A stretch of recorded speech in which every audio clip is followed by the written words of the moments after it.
Hi అండి. అందరికీ నమస్కారం. Welcome to mom's food eating kids. ఈరోజు నేను టమాటా పచ్చడిని కొంచెం డిఫరెంట్‌గా చూపిస్తున్నానండి. ఎప్పుడు ఎండు కారం వేసే కాకుండా ఇలా ఒకసారి ఎండుమిరపకాయలు వేసి చేయండి. చాలా బావుంటుంది. ఇది రైస్, రోటీ, చపాతీ, దోస, పుల్కా అలాంటి వాటిల్లో కూడా నంచుకోవడానికి చాలా బావుంటుందండి. వేడి వేడి అన్నంలో ఒక టీ స్పూన్ ఈ పచ్చడి వేసుకొని తినండి. అన్నం మొత్తం ఈ పచ్చడితోనే తినేస్తారు. అంత బావుంటుంది.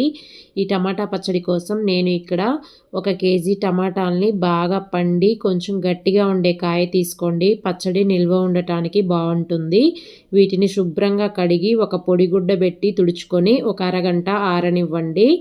ఇక్కడ నేను ఈ టమాటా పచ్చడిలోకి ఒక 20-25 ఎండుమిరపకాయలు తీసుకున్నానండి. అలాగే మీ కారానికి తగ్గట్టుగా తీసుకోండి. అలాగే ఒక 10 కాశ్మీరీ రెడ్ చిల్లీని తీసుకుంటున్నాను. ఇవి మీ దగ్గర ఉంటే వేసుకోండి, లేకపోతే నార్మల్ మిరపకాయలు ఒక 5 ఎక్స్ట్రా వేసుకోండి. అలాగే ఒక 10 పొట్టు ఒలిచిన వెల్లుల్లిపాయలు, ఒక చిన్న నిమ్మకాయ సైజ్ అంతా చింతపండు తీసుకున్నానండి. మీ టమాటా పులుపును బట్టి ఈ చింతపండు అనేది అడ్జస్ట్ చేసుకోవాలి. ఇప్పుడు ఇలా ఒక కడాయిని తీసుకొని 1 టీ స్పూన్ మెంతులు వేసుకోండి. అలాగే ఒక 2 టీ స్పూన్ల ఆవాలు వేసుకోండి. 1 టీ స్పూన్ జీలకర్ర వేసుకొని మంటని సిమ్లో పెట్టేసి ఆవాలు చిటపటమనే వరకు వేయించుకోవాలండి. మంటని మాత్రం సిమ్లోనే పెట్టి వేయించుకోండి. ఇవి మాడిపోయాయంటే పచ్చడి టేస్ట్ అంతా పోతుందండి. ఒక 2-3 నిమిషాల కల్లా ఆవాలు, మెంతులు అనేవి ఇలా బాగా వేగి రంగు మారుతాయి. ఇప్పుడు వీటన్నిటిని తీసేసి ఒక గిన్నెలోకి వేసి వీటిని పూర్తిగా చల్లారనివ్వాలి. ఇప్పుడు మళ్ళీ అదే కడాయిలోకి ఒక అర గ్లాసు వేరుశెనగ నూనె వేసుకోండి. పచ్చళ్ళకి వేరుశెనగ నూనె అయితే చాలా బాగుంటుందండి. అలాగే పప్పు నూనె ఉన్నా వాడుకోవచ్చు. మీ దగ్గర ఇది లేకపోతే మీ దగ్గర ఉండే ఆయిల్ని వాడుకోండి. ఈ ఆయిల్ వేడయ్యాక టమాటాలని ఇలా 4 ముక్కలుగా కట్ చేసుకుని వేసుకోండి. అలాగే ఎండుమిరపకాయలని ఇలా తుంచి వేసుకోవాలి. కాశ్మీరీ రెడ్ చిల్లీని కూడా ఇలా తుంచి వేసుకోండి. మనం తీసుకున్న చింతపండుని కూడా ఇలాగా కొంచెం ఒలిచి దీంట్లో పాటు వేసుకోవాలి. ఇప్పుడు ఇవన్నీ బాగా కలిసిపోయేటట్టు కలుపుకోవాలండి. ఇలా అంతా కలుపుకున్న తర్వాత దీనిపైన మూతను పెట్టేసి మంటని మీడియం ఫ్లేమ్లో పెట్టి ఈ టమాటాలని ఒక 2-3 నిమిషాలు మధ్య మధ్యలో కలుపుకుంటూ ఉడికించుకోవాలి. ఒక 5 నిమిషాల తర్వాత చూపిస్తున్నానండి. టమాటా అనేది ఇలా బాగా కొంచెం మెత్తబడిపోయి ఉంటుంది. ఇప్పుడు దీన్నంతా ఒకసారి కలుపుకొని దీనిలోకి ఒక 1/2 టీ స్పూన్ పసుపు, ఒక 2 టీ స్పూన్ల రాక్ సాల్ట్ వేసుకుంటున్నాను. అంటే కల్లుప్పండి. మీ దగ్గర ఇది లేకపోతే సాల్ట్ అయినా వాడుకోవచ్చు. అలాగే ఒక 3 పొట్టు ఒలిచిన వెల్లుల్లిపాయలు వేసుకొని ఇదంతా ఒకసారి మళ్ళీ బాగా కలుపుకోవాలి. ఇలా అంతా కలుపుకొని మూత పెట్టి ఒక 4-5 నిమిషాలు మళ్ళీ ఉడికించుకోండి. ఇక్కడ నేను మొత్తం ఒక 10 నిమిషాల తర్వాత చూపిస్తున్నానండి. 10 నిమిషాల కల్లా టమాటా అనేది ఇలా బాగా ఉడికి మెత్తగా అయిపోయి ఉంటుంది. ఇప్పుడు ఇలా వచ్చినప్పుడు మనం స్టవ్ ఆపేసుకొని దీన్ని పూర్తిగా చల్లారనివ్వాలండి. ఇక్కడ మీకు నేను పూర్తిగా చల్లారిపోయిన తర్వాత చూపిస్తున్నాను. ఇలా ఉంటుంది కొంచెం గట్టిగా అయ్యి.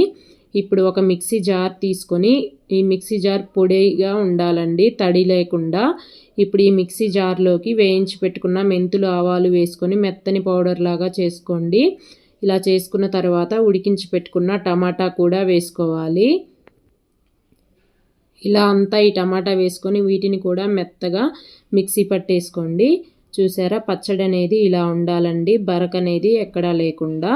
ఇప్పుడు దీనికి పోపు పెట్టుకుందాం. దానికోసం ఇలా ఒక కడాయిలోకి 1.5 గ్లాసు వేరుశెనగ నూనె వేసుకుంటున్నాను. నిల్వ పచ్చళ్ళకి కొంచెం ఆయిల్ ఎక్కువగానే పడుతుందండి. అలా అయితేనే రుచి బాగుంటుంది, లేకపోతే పచ్చడి అనేది బూజొచ్చేస్తుంది. ఈ ఆయిల్ వేడయ్యాక ఒక 3 టీ స్పూన్ల పచ్చిశనగపప్పు వేసుకోవాలి. పోపు గింజలు ఎక్కువ ఉంటేనే తినేటప్పుడు బాగుంటాయండి. అలాగే ఒక 2 టీ స్పూన్ల మినప్పప్పు, 1 టీ స్పూన్ ఆవాలు, ఒక 1/2 టీ స్పూన్ జీలకర్ర వేసుకొని 1 నిమిషం ఇలా ఫ్రై చేసుకోండి. 1 నిమిషం తర్వాత ఒక 3-4 ఎండుమిరపకాయల్ని ఇలా తుంచి వేసుకోవాలండి. ఈ ఎండుమిరపకాయల్ని కూడా ఇలా కలుపుకుంటూ మంచి రంగు వచ్చే వరకు ఫ్రై చేసుకోండి ఈ పోపుని. పోపు అంతా ఇలా వేగిపోయిన తర్వాత దీనిలోకి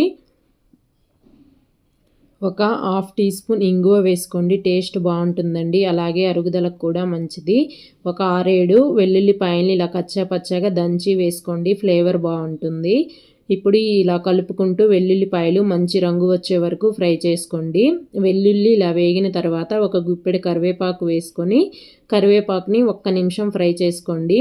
1 నిమిషం తర్వాత పోపులోకి మనం మిక్సీ పట్టుకున్న పచ్చన్నంతా వేసేసుకోవాలండి. ఇలా అంతా వేసుకొని బాగా 2-3 నిమిషాలు కలుపుకోండి. చూడడానికి ఆయిల్ ఎక్కువగా ఉన్నట్టు కనిపిస్తుంది, కానీ అంతా కలుపుకునేసరికి పచ్చళ్ళలోకి ఆయిల్ అంతా ఇలా కలిసిపోతుందండి.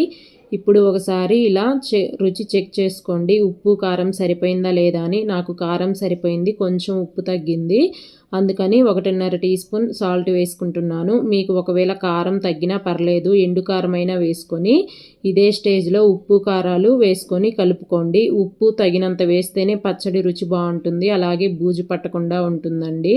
ఇప్పుడు ఇదంతా కలుపుకున్న తర్వాత మంటని మీడియం ఫ్లేమ్లో పెట్టేసి ఒక 5-6 నిమిషాలు మధ్య మధ్యలో కలుపుకుంటూ ఈ పచ్చడిని ఉడికించుకోవాలి. అప్పుడే పచ్చడిలో ఉండే తేమ అనేది పోయి పచ్చడి బాగుంటుంది. ఇక్కడ నేను ఒక 5 నిమిషాల తర్వాత చూపిస్తున్నానండి. చూసారా, ఆయిల్ అనేది ఇలా బాగా పైకి తేలి మనం కలుపుతున్న పచ్చడి కడాయికి అంటుకోకుండా వస్తుంది. ఈ స్టేజ్లో ఉన్నప్పుడు స్టవ్ ఆపేసి దీన్ని పూర్తిగా చల్లారనివ్వండి. ఇక్కడ నేను మీకు పూర్తిగా చల్లారిపోయిన తర్వాత చూపిస్తున్నాను. ఎలా ఉందో చూసారా పచ్చడి అనేది. ఇలా చల్లారిపోయిన పచ్చడిని బాగా పొడిగా ఉండే గ్లాస్ జార్లో వేసుకొని స్టోర్ చేసుకుంటే బయట అయితే 1 మంత్ పాటు ఫ్రెష్గా ఉంటుందండి. మీకు ఎక్కువ కావాలంటే ఇంకా ఫ్రిడ్జ్లో 3-4 మంత్స్ వరకు అయినా నిల్వ ఉంటుంది. చాలా బాగుంటుందండి. ఎప్పుడు ట్రై చేయకపోతే ఒకసారి ట్రై చేయండి. ఎప్పుడు ఎండు కారంతోనే కాకుండా ఇలా డిఫరెంట్గా ఎండుమిర్చి వేసి ఇలా ట్రై చేసి నచ్చితే ఒక లైక్ చేసి మీ ఫ్రెండ్స్ అండ్ రిలేటివ్స్కి షేర్ చేసి, అలాగే కొత్తగా చూసే వాళ్ళైతే ఛానల్ని సబ్స్క్రైబ్ చేసుకొని సపోర్ట్ చేయండి. Thanks for watching.